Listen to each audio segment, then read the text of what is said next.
ये गलियां ये चौबारे यहाँ आना ना दोबारा। तो माँ अपनी बेटी के लिए ये नहीं कहेगी कि ना आना दोबारा, है ना। तो इसमें ये यहाँ तुम आना दोबारा। बट अभी इस गाने को लेकर मैंने उसके इंस्टाग्राम पोस्ट पे कमेंट किया कि I would like to sing it at your and Vedika's wedding. तो पूरा वो मिसकंस्ट्रू होके श्रद्धा इज रेडी फॉर शादी और ये वो सब निकल आया। But let me make myself clear कि ऐसा कुछ नहीं है। Shraddha is totally concentrating on her career.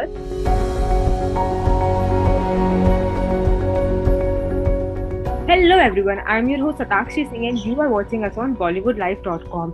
So today we have a very special guest and she is legendary actress and singer Padmini Kolhapuri ji.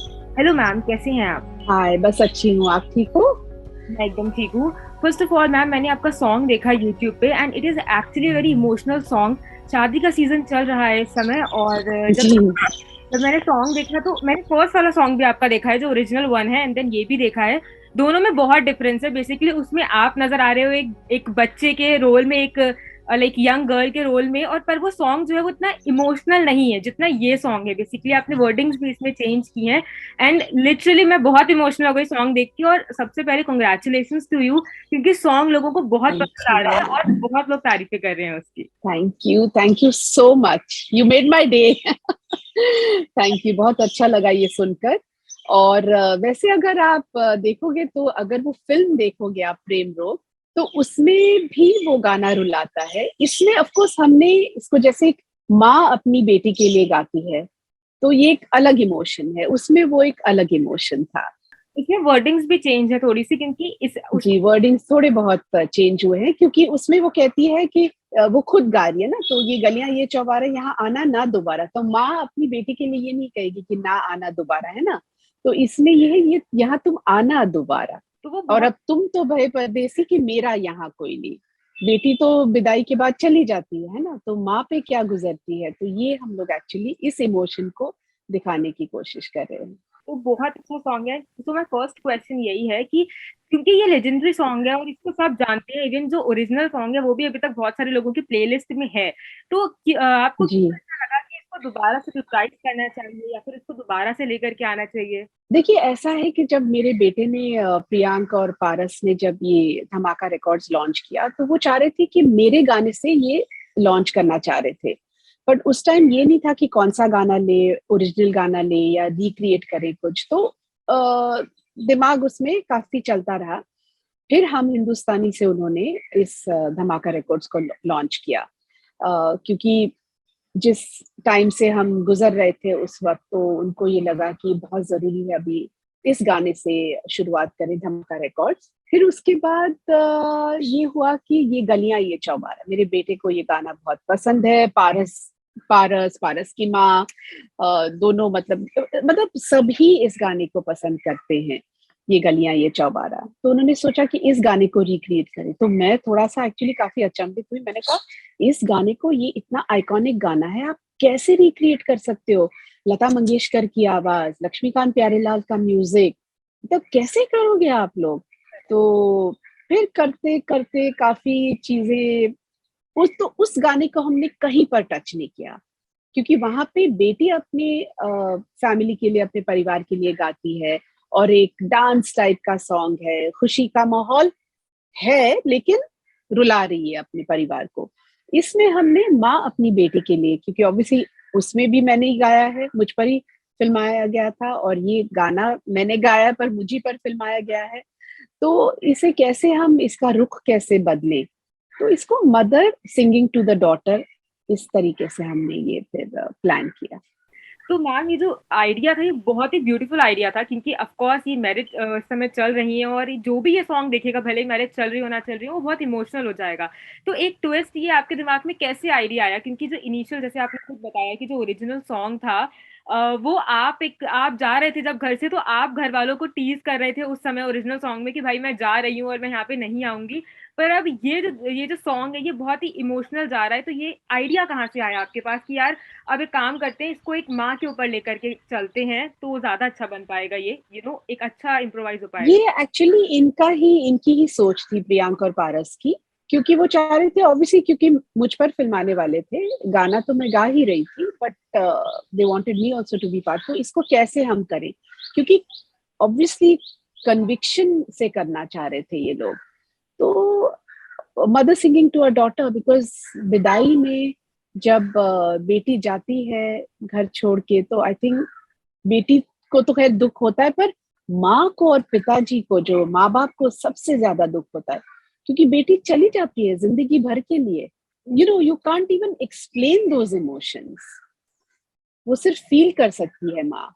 Even video में काफी हद तक वो इमोशंस जो है वो नजर आ रहे हैं, और आपने इतना अच्छा किया है कि इवन कोई नॉर्मल भी इंसान देखेगा तो वो रो देगा, भले ही वो लड़का हो या लड़की हो या कोई भी जेंडर हो, कोई भी देखेगा उसे वो रो ही देगा, बिकॉज इट्स वेरी इमोशनल। जिस तरह से पूरा पिक्चराइजेशन किया yes. गया है उसका, it is actually even during the shooting जितने भी वहां पे थे एक्टर्स, वो सब रो रहे थे, they were all crying, so we were actually, हम लोग काफी खुश थे कि वो रो रहे थे, क्योंकि at least we have kind of managed. अब बाकी जो व्यूज कहेंगे, जो कमेंट्स आर वेरी एनकरेजिंग, बहुत अच्छा लगा। So my next question would be ma'am कि ये जब आप शूट कर रहे थे इस पूरे सॉन्ग को, तो आपका फील क्या था, क्योंकि आपका एक बॉन्ड है स्पेशली सॉन्ग के साथ, आपके पहले आप कर चुके हो, तो क्या फील था जब आप ये कर रहे थे? तो फील मतलब यही था कि आई वाज ऑब्वियसली फीलिंग कि एज अ मदर, जब बेटी जाती है, शादी होती है, तो एक, because when you become a mother you know what it feels, उससे पहले तो आप फील नहीं कर सकते हो, but not just as an actor, but एक फीलिंग ही अलग होती है जब आप उस वर्ड्स को जब आप गाते हो, सिंग करते हो, उसमें आप फीलिंग लाने की कोशिश करते हो, तो इट्स अ मतलब अलग ही फीलिंग थी। मैम आपने मैंने आपका इंस्टाग्राम पोस्ट देखा जिसमें आपने एक पोस्ट में ये सॉन्ग जो है वो ऋषि जी को डेडिकेट भी किया है, क्योंकि ओरिजिनल सॉन्ग में राज कपूर सर को, राज जी को, आपने and of course Rishi ji also. आपने उनको डेडिकेट किया है, और क्योंकि वो पहले भी थे आपके साथ इस गाने में, तो मुझे ये आपसे पूछना है कि क्या कोई स्पेशल मेमोरी है उनके साथ आपकी इस गाने से रिलेटेड, जो आपको शायद याद आई हो शूट करते हुए, या कुछ ऐसा? बहुत सारी होंगी आई होप। बहुत बहुत मेमोरीज, बिकॉज इसमें जो मनोरमा का जो कैरेक्टर है, जो मेरा कैरेक्टर है, वो नाच रही है, हंस रही है। बाकी के लोग जैसे ऋषि कपूर साहब, वो ऑब्वियसली मनोरमा से प्यार करते हैं, पर उनका जो दुख, जिस तरह से उन्होंने परफॉर्म किया है, इट इज आइकॉनिक। और जो मदर का पार्ट किया है नंदा जी ने, जो उनकी फीलिंग्स है, जिस तरह से राज अंकल ने इस गाने को कोरियोग्राफ किया, जिस तरह से उन्होंने फिल्माया, इट्स रियली फिनोमिनल। आज भी लोग मतलब मुझे इस गाने को लेकर टैग करते हैं, और अभी सडनली मुझे इस नए गाने को लेकर टैग करने लगे, so it is really lovely, feels great great. तो ऋषि सर से, क्योंकि आपने ऋषि सर के साथ काम किया है बहुत ज्यादा, एंड हम लोग सबको आपकी जोड़ी बहुत पसंद थी, तो क्या कोई ऐसा, अनफॉर्चुनेटली क्योंकि वो अभी यहाँ पे नहीं है, बट क्या कोई ऐसा स्पेशल मेमोरी है जो आपको अभी तक उनकी याद है, सेट्स के बाहर की, या कभी आप शूट के टाइम पे कुछ? देखिए, एक्टर बनने से पहले मैं उनकी बहुत बड़ी फैन रह चुकी हूँ, उनकी और नीतू जी की बहुत बड़ी फैन। उनकी सारी फिल्में, I think first day first show में मेरी बहन शिवांगी और मेरी एक दोस्त शमा, हम I think we used to stand in line, और अगर टिकट नहीं मिलती थी तो हम ब्लैक में खरीद के जाते थे उस वक्त। Such great fans.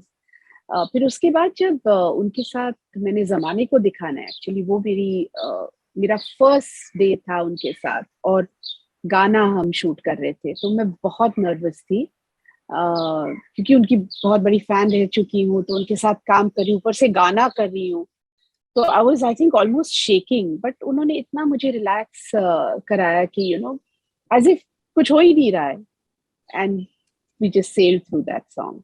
तो my next question will be, since ma'am इस समय टारगेट ऑडियंस जो है वो डिफरेंट है, और उस समय जो टारगेट ऑडियंस थी वो डिफरेंट थी, तो आपकी क्या एक्सपेक्टेशंस है इस टारगेट ऑडियंस से कि कितना लोग इसको पसंद करेंगे, क्योंकि वो गाना तो आइकॉनिक है और उसकी जगह लाइक एक अलग सिक्योर है।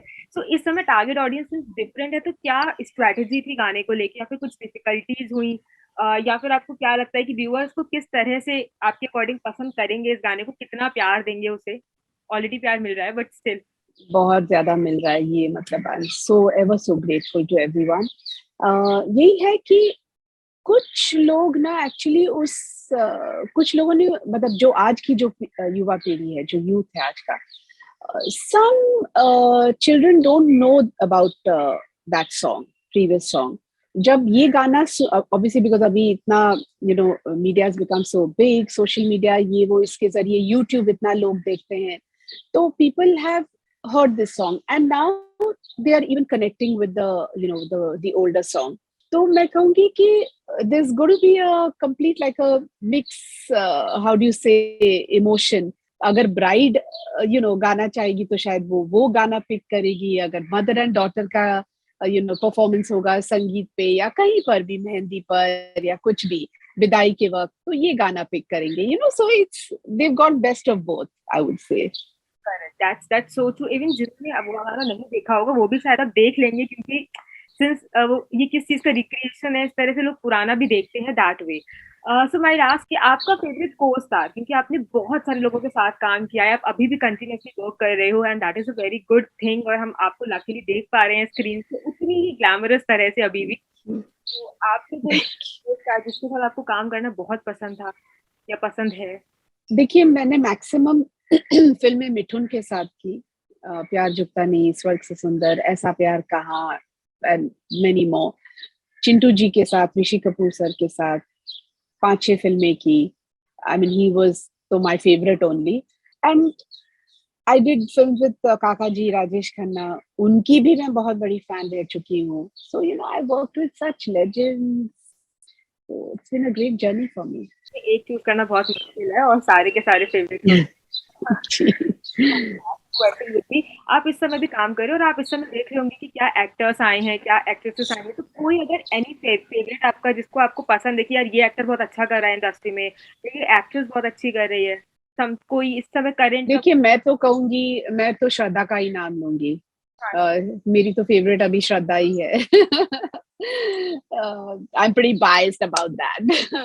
बट अभी इस गाने को लेकर मैंने उसके इंस्टाग्राम पोस्ट पे कमेंट किया कि I would like to sing it at your and Vedika's wedding. तो पूरा वो मिसकंस्ट्रू होके श्रद्धा इज रेडी फॉर शादी और ये वो सब निकल आया. But let me make myself clear कि ऐसा कुछ नहीं है. Shraddha is totally concentrating on her career और दूर दूर तक शादी का भी विचार नहीं है उसका. Okay, but anyway, she's a fantabulous actress without any doubt. So, ma'am, last question.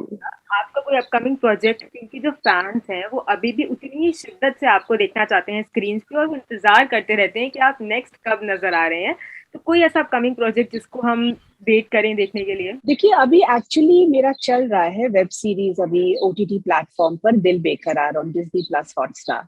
So that is a very different role, different character I'm playing. So that is one thing I'm in, which is it's actually based on the 80s. मतलब 80s को recreate करने की हमने कोशिश की है. हबीब Faizal sir ने कोशिश की है and he's done a great job at that. तो मजा आएगा लोगों को, आज की युवा पीढ़ी को भी ये देखकर कि 80s का दौर क्या था. It was truly magical. I saw you playing TT in that. Yes. You have to watch the show, but to believe. It's a beautiful show. It's a very lovely subject.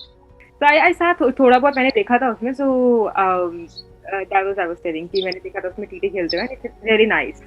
So उसमें पान भी चबा रही हूँ मैं, पान भी खा रही हूँ. So it's a different role. That's very interesting. So that's it for today, ma'am. And thank you so much. I just आप आगे भी और ऐसे ही बहुत ही प्यारे प्यारे से सॉन्ग्स निकालते रहे and it was really thank you so much for the love and the response we have got for the song. Thank you so much.